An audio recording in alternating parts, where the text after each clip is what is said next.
The first strong hints about the moon's origin arrived when the Apollo astronauts brought back moon rocks to study, though at first, the samples only added to the mysteries.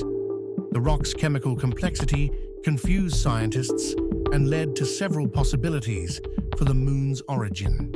Perhaps the moon was a roaming body captured by Earth's gravity. Or maybe Earth and the moon formed simultaneously as a sort of double planet. Perhaps our world gave birth to the moon through an act of fission. In the 1970s, William Hartmann and Donald Davis at the University of Arizona suggested that a Mars-sized body, later called Theia, collided with Earth in the solar system's early days, knocking out a huge cloud of material that accreted into the moon. At first, the idea failed to catch on, but after years of study, the idea took hold, with further strong evidence provided by analysis in the 1990s by planetary scientist Robin Canup.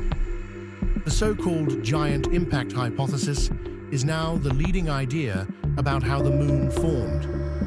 The strongest line of evidence is that oxygen isotopes, the particular varieties of the element distinguished by their number of neutrons, in moon rocks closely match those of Earth.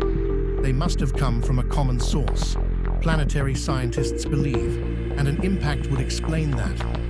What happened to Theia? Most of it was absorbed into Earth, under your feet.